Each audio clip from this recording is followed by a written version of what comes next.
আমি প্রাণ rifle rainbow গ্রুপে বনশ্রী শোরুম ম্যানেজার হিসেবে আছি। তো আমাদের শোরুমগুলোতে এবং আমাদের যে চাকরিটা হচ্ছে আমাদের বেশিরভাগই হচ্ছে সারাদিন অনলাইন মিটিংয়ের মাধ্যমে যায়। আদার্স তো কাজ আছে। আমরা একটা ম্যানেজার প্রায় 10 জনের কাজ করে থাকি, সেটা ডিটেলস বলা যদিও যাচ্ছে না, কিন্তু সবাই জানে। তো আমাদের মূল ইস্যুটা হচ্ছে আমাদের মিটিংগুলো, প্রতিটা মিটিং নামাজের টাইমে শুরু করে। এটা একদিন দুদিন হলে এটা আমাদের আসলে যায় আসতো না, আমাদের ব্যাপারে আমরা মাথায় নিতাম না। এটা হচ্ছে প্রতিনিয়ত হচ্ছে।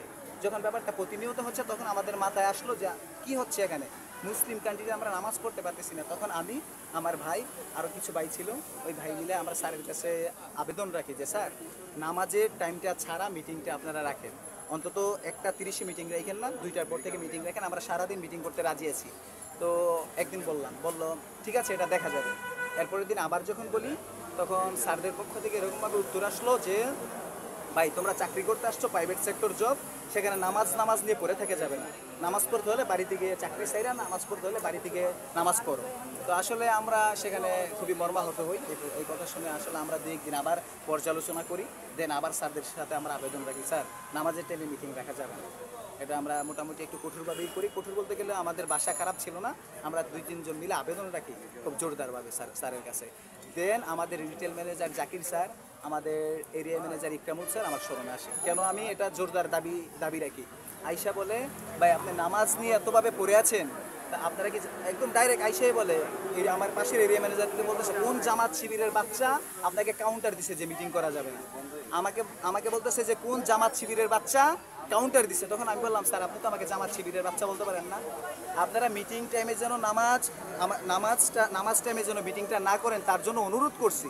আমি মুসলিম হিসাবে, এই বাংলাদেশ মুসলিম, প্রায় 90%-এরও বেশি মুসলিম আছে। এটা মুসলিম কান্ট্রি, ইসলাম ধর্ম, এই দেশের রাষ্ট্রধর্ম হচ্ছে ইসলাম। সেই সুবাদেও তো আমরা আমাদের স্বাধীনতা পেতে পারি।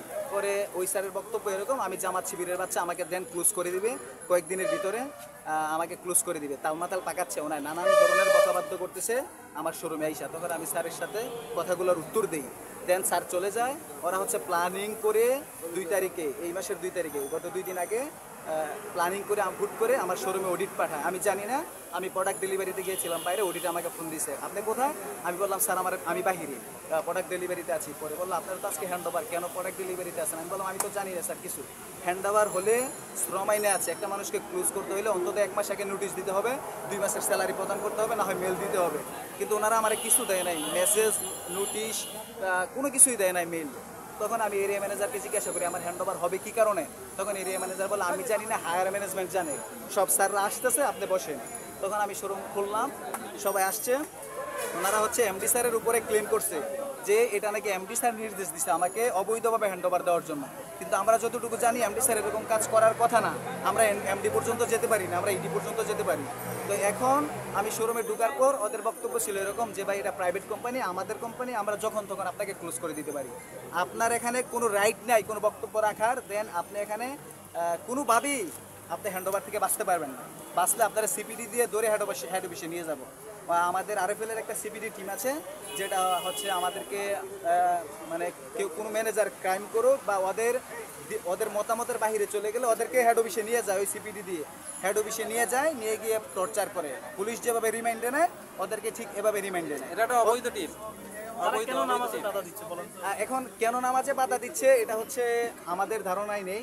এটা হচ্ছে ওরা চাচ্ছে না কি দেশের ভিতরে, সেটা আমাদের ধারণায় নেই ভাই। আমরা ছোট মানুষ, আমরা শুধু নামাজে বাধা দিচ্ছি, আমাদের ধর্মীয় সকল কাজই, যেমন আমরা শবে কদরের সময় ছুটি পাই না, রাত 7টা 8টা পর্যন্ত ডিউটি করা লাগে, সরকারি ছুটি তো পাই না। দেন